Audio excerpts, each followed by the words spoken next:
can't see Katie, so somebody give me a thumbs up. Okay, we're good. Okay. We will move on to our chalice lighting. Here.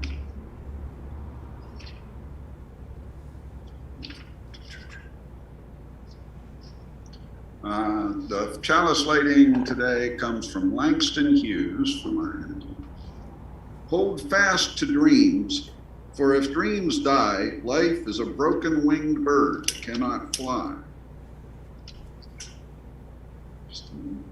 Hold fast to dreams, for when dreams go, life is a barren field frozen with snow. Minor technical difficulty. There we go, now we have it. All right, and with that, we'll move on to announcements. Announcements? Karen's got her hand up. Okay, Karen, go ahead. So it's getting to be the end of the year. I'm going to be sending out by email, unless you're not on email, then you'll get a hard copy in the mail, a letter of tax contributions, whether you want it or not. I'm just going to do it for every single contribution, doesn't matter how big or small, and you can do with it as you please. But if you get it by email and require me to actually mail it to you for some purpose, I will do that if you let me know. That's it. Okay. Other announcements? Jim, go ahead. So we have a board meeting that will take place right after 10 minutes after service today. And also COVID numbers are about the same. They seem to be sort of just going sideways. I guess I would say my personal perspective is we're fortunate compared to what's going on in other parts of the country. And Chuck, if you want to say more about the COVID numbers, please do. That's it for now. Well, other than we have no idea where it goes from here. It's just, it's unpredictable at this point. So it could get better, it could get worse, it could stay the same. We'll just have to keep an eye on it. Brig, go ahead. I'd like to welcome Sarah to our midst. It's the first time. Unfortunately, I don't see her picture. I see the box with her name on it. Yes, there. Morning. There she is. My camera is not working. I'm working on it. I'll try. Rick? Yes. Oh, You're muted, Rick. You're still muted, Rick.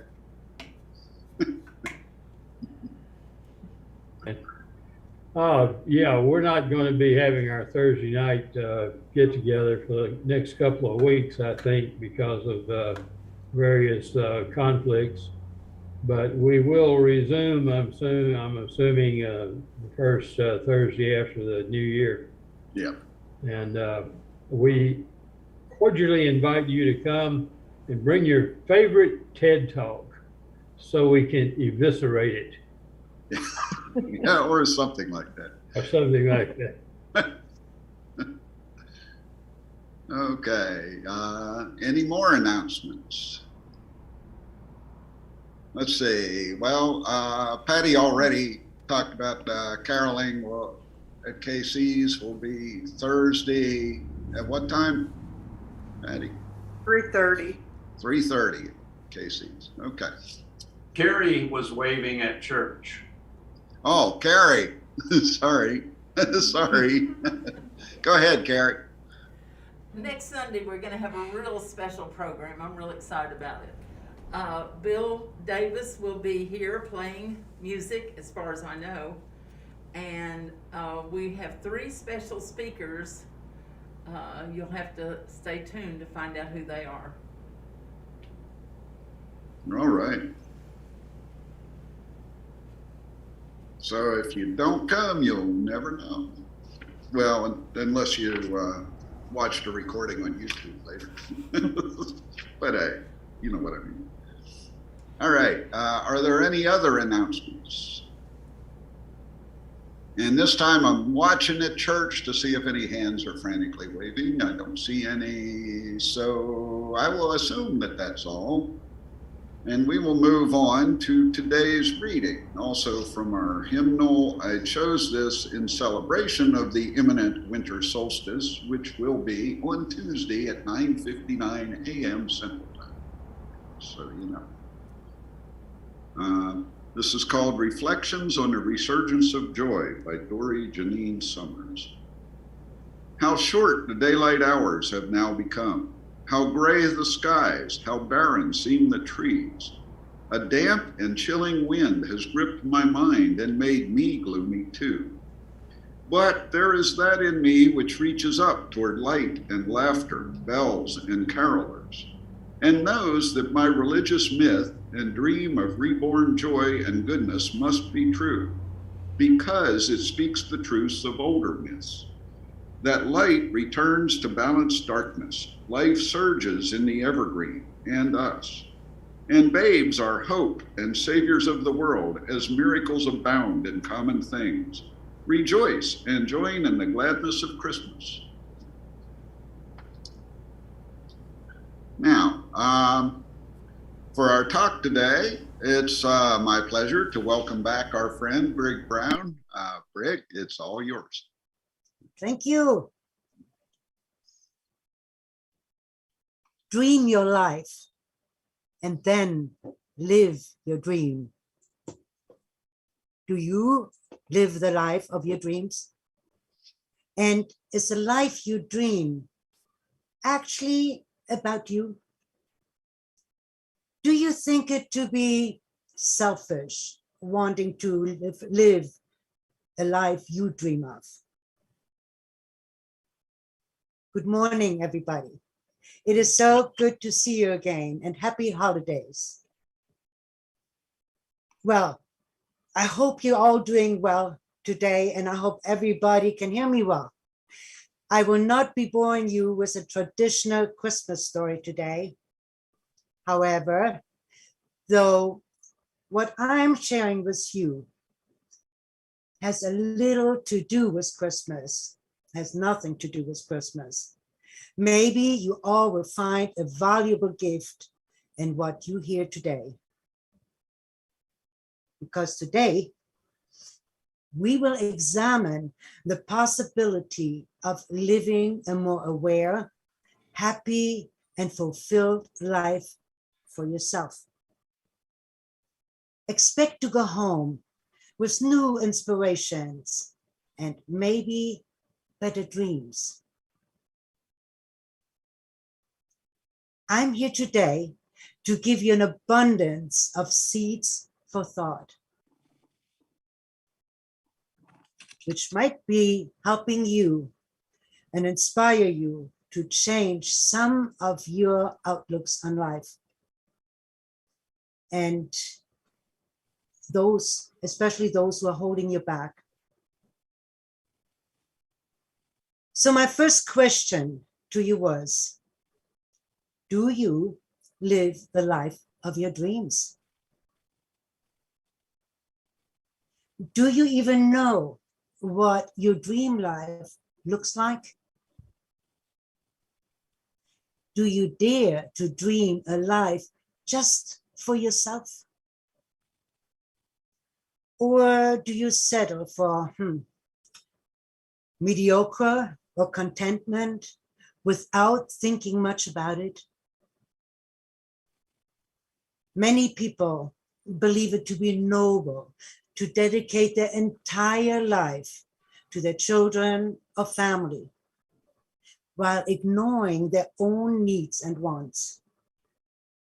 And yes, while it is commendable to an extent, everything in life needs a balance to be healthy and effective. Don't you agree? A lot of people I know are focused solely on someone else's life. They don't realize that it is impossible to live or change a life that isn't their own. So sharing your life is only okay when there's absolutely no self-neglect involved. You still need to live your own life. Think about it. What do you truly have to offer if you don't honor the purpose of your life or give to yourself what you need and want first? What you don't have, you cannot give. That makes sense, right? When you go with the flow and do what most people do, like following what's trending or what you see in the news, you are denying your own authentic life experiences to matter. Most people calibrate their dreams and wishes with the expectations of others, or as seen on TV, or on social media, or with lives they read about. Most people are conditioned to want what everybody else wants. They do what everybody else does and think what the majority thinks, and blindly believe what the crowd believes in order to fit into the puzzle that is our society today.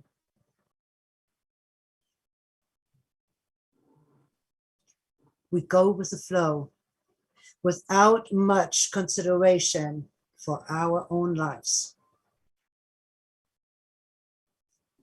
What are your dreams? Really, think about it. This is your life, the one life you came here to live and to experience to the fullest.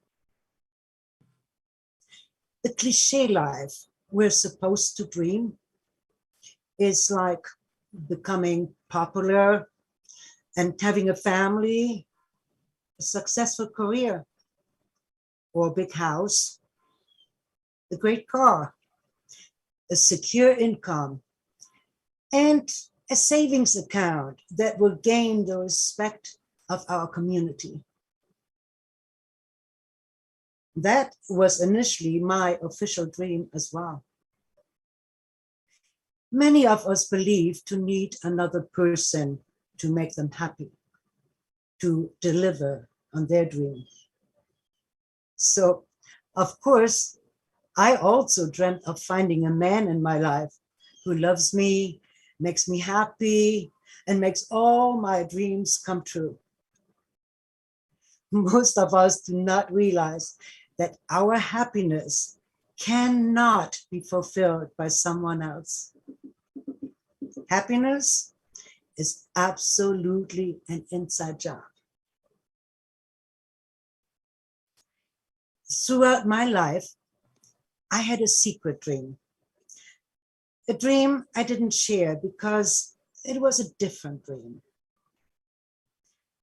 I wanted people to see the real me, understand who I am, give me respect, and maybe even love me.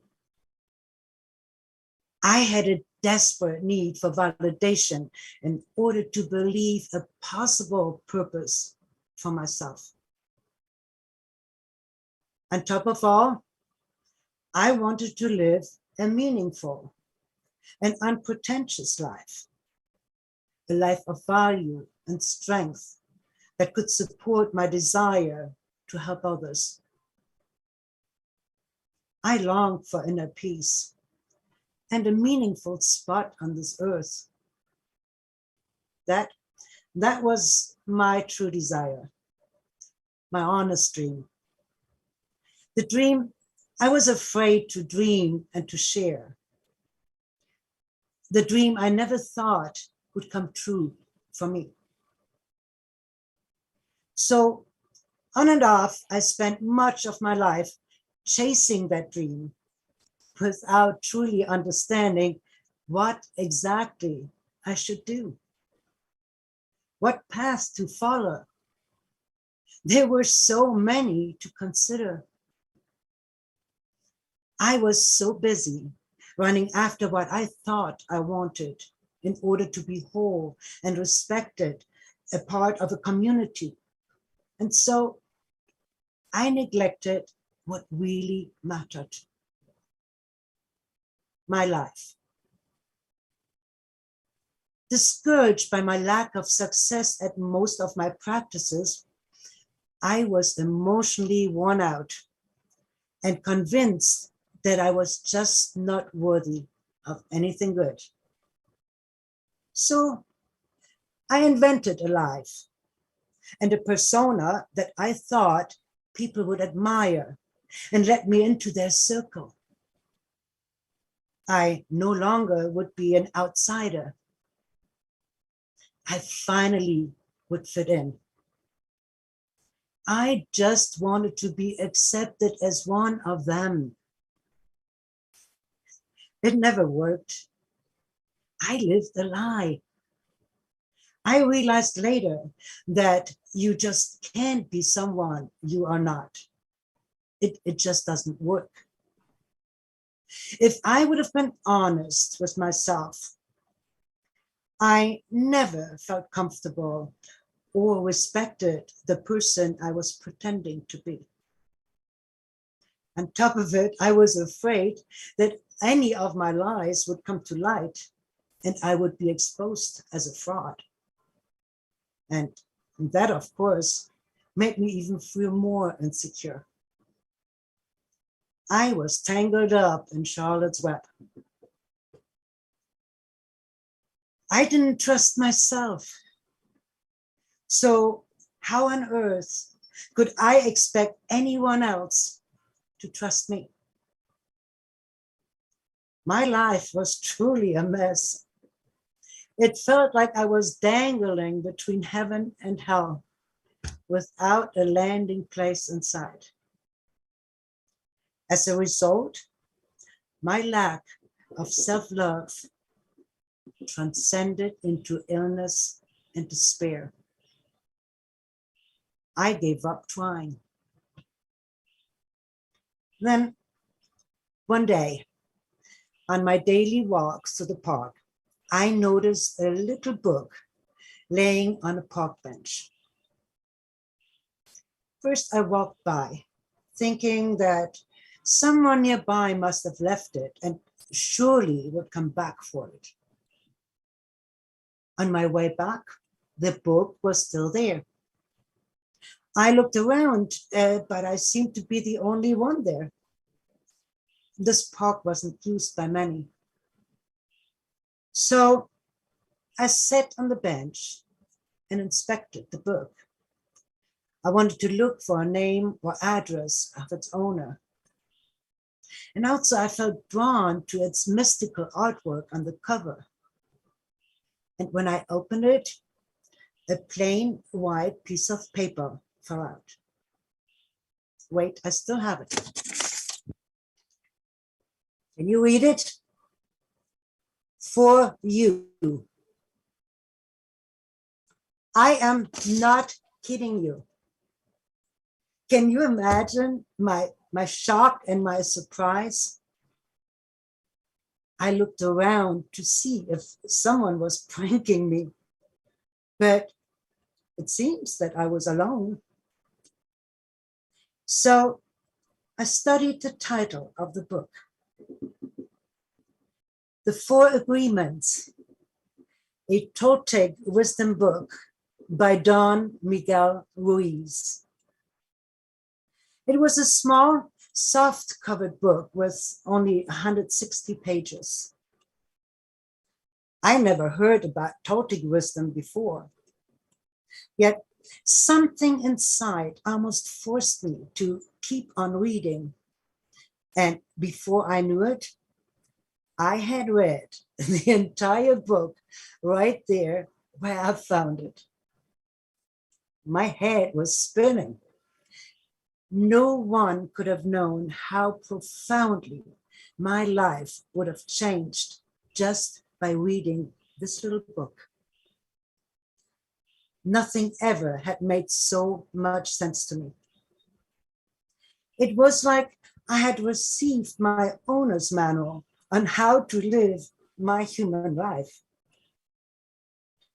Do you wonder if I took the book home with me? Of course, I took it home with me. I convinced myself that it was there just for me to find. I felt an urgency to learn more and to understand more. So when I got home, I could not wait to read it again and again. And after a few weeks, I had read the Four Agreements 36 times. Now, you might think this to be a bit extreme, obsessive, or maybe crazy, but not me. I felt a fire in me, and I wanted to be that book so badly. Something or some words give me a surge of hope, and I wanted its content to smother or wash my brain and take out the pain I felt for most of my life. Also, with dyslexia, repetition is for me the best way to learn and to memorize quickly.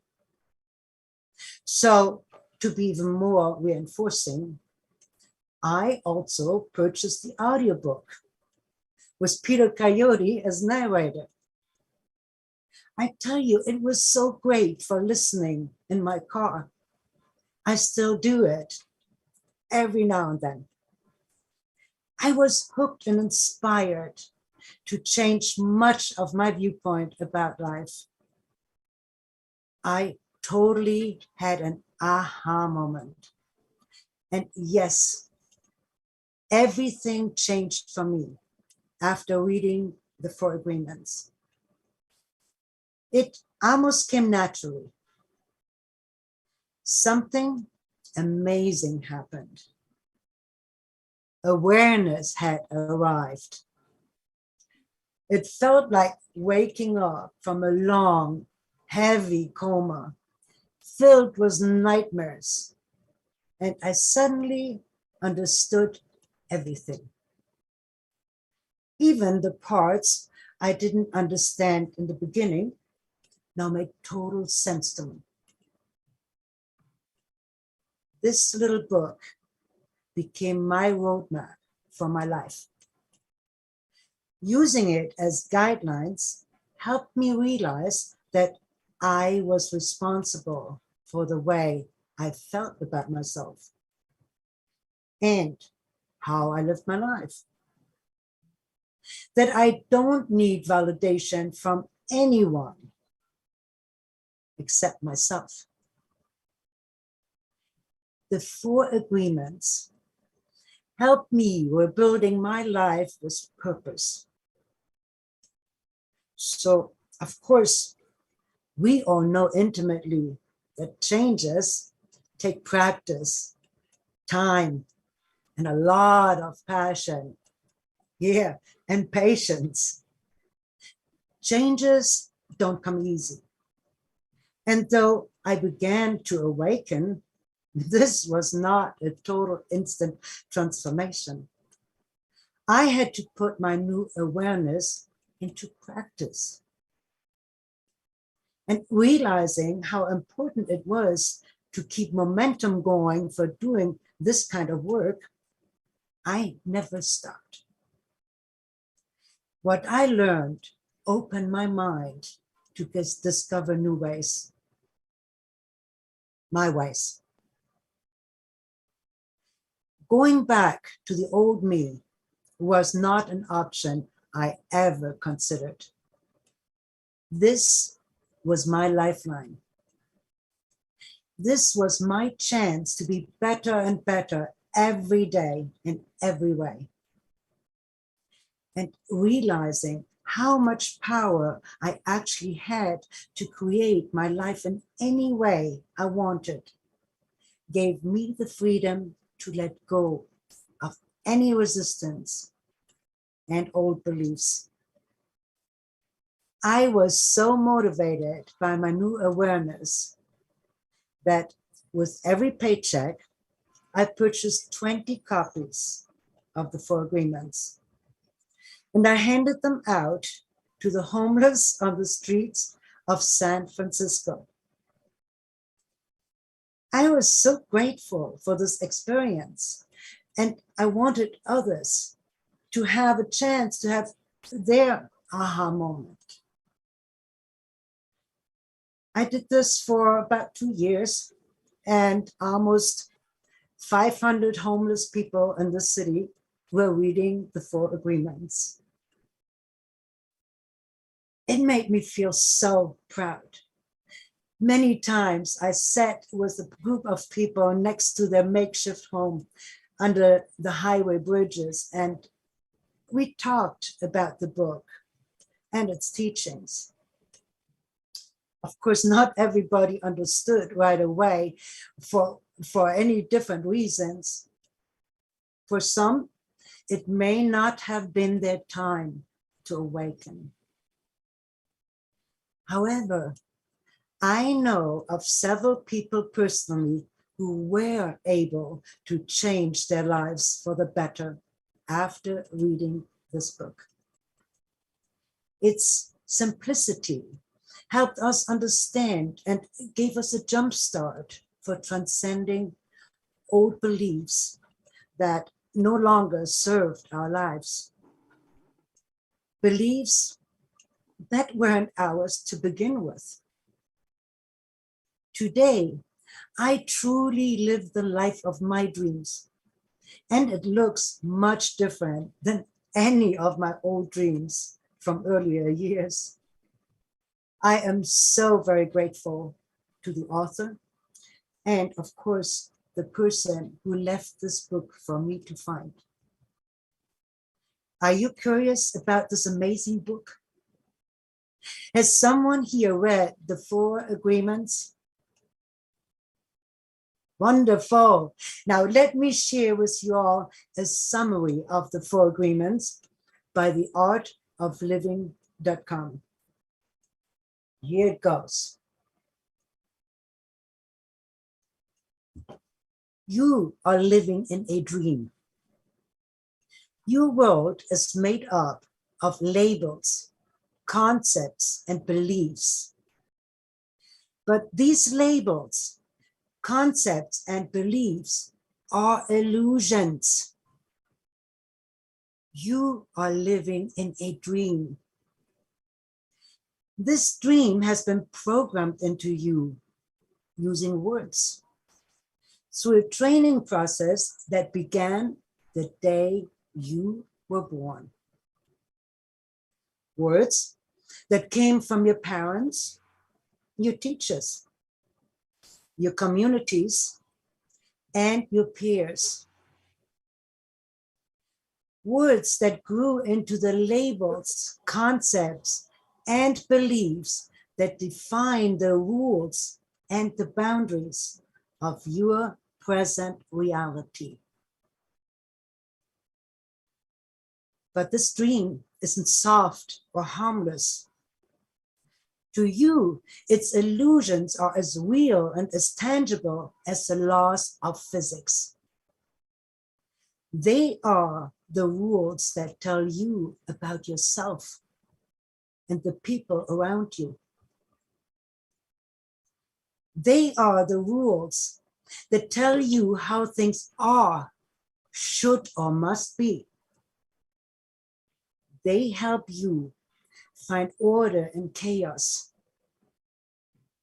Now you agree to most of these rules, even though you aren't responsible for them. And even though you didn't really check them. And some of them are useful, but many of them are also inaccurate, unrealistic, or unattainable. They trap you like a fly behind glass, unable to see past the fabric of the dream that constrains you. The most harmful of these agreements reinforce that you are never enough, that you are constantly falling short of some whimsical ideal. The result, the agreements you have made, knowingly or unknowingly, are the fundamental source of suffering and striving in your life. Worse, they make you a vector of suffering in the world around you. And yet, you hold on to them. Partly because you aren't aware how arbitrary they are. Partly because you don't see any alternatives. But mostly because they make you feel safe. And safety, even if it brings suffering, feels better than throwing your world into chaos. The journey starts with awareness. Now, without any further ado, let's get to the 4 agreements. What are they? And what could they mean to you? I am convinced that the 4 agreements offer great guidelines for every ready human being to wake up from an old dream and create their new own dream. The first agreement: be impeccable with your word. Speak with integrity. Say only what you mean. Using the word to speak yourself and to gossip against others. Don't do that. Use the power of your words in the direction of truth and love. Be impeccable with your words. The second agreement: don't take anything personally. Nothing others do is because of you. What others think and do and say is a projection of their own reality, their own dream. When you are immune to the opinions and actions of others, you won't be a victim of needless suffering. So don't take anything personally. The third agreement: don't make assumptions. Find the courage to ask questions and express what you really want. Communicate with others as clearly as you can to avoid misunderstandings, sadness, and drama. Believe it or not, with just this one agreement, you can completely transform your life. Don't make assumptions. Communicate and ask questions. The fourth agreement: always do your best. Your best isn't always the same. It is going to change from moment to moment. It will be different when you're healthy as opposed to sick. under any circumstances. Simply do your best. And you will avoid self-judgment, self-abuse, and regret. Do not judge your best. And most importantly, do not let anyone else tell you what your best should be. Just do your best. These are the 4 agreements. And with practice, they are really not too difficult to understand and to uphold. The wisdom of these agreements gave me the key to the real life of my dreams. They became my foundation for everything that I am today. They are my morals, my ethics, and my lifestyle. I finally realized that I actually had gotten everything in my life that I wanted, and so much more. I am free of the good opinion of other people, and I never worry about anything anymore. I no longer experience emotional suffering or insecurities in my life. And finally, I definitely no longer look for anyone else to make my dreams come true. I have now become my authentic self, awake and aware. And I also learned that in order to understand truth fully, it needs to be discovered, not told. I truly live the life of my dreams. And so when you are ready to dream your life, make sure that the dream is really about you. You have everything you need to turn your life into your dream life. Be true to yourself and move away from the past so you can start realizing the life of your dreams. You decide. Yeah, you. It's all up to you. And the cool thing is, all you need is one person for your entire life to change. One person that speaks to you with truth and love. One person who trusts you and your guidance. One person to see you in your highest state. One person to elevate your mind, body, and soul.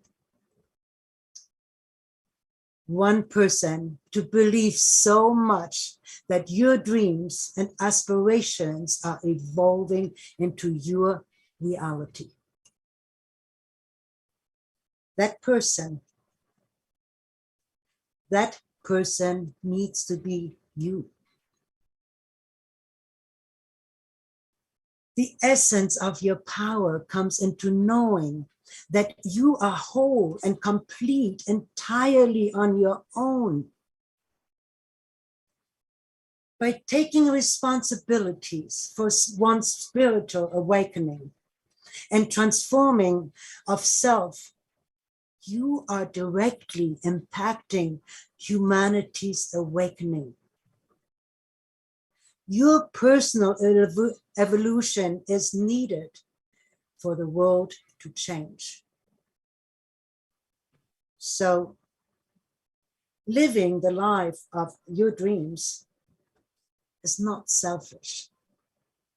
It is necessary because you never can live someone else's life. And in the end, you cannot give what you don't have. It is just not possible. And you can also make no other people or circumstances responsible for your choices, for your life. Start dreaming your life and then live your dream. So I hope that you are inspired to learn more about the 4 agreements and your personal agreements, the ones you didn't know you had made. I thank you all. I'm grateful and humbled for the opportunity to share and inspire.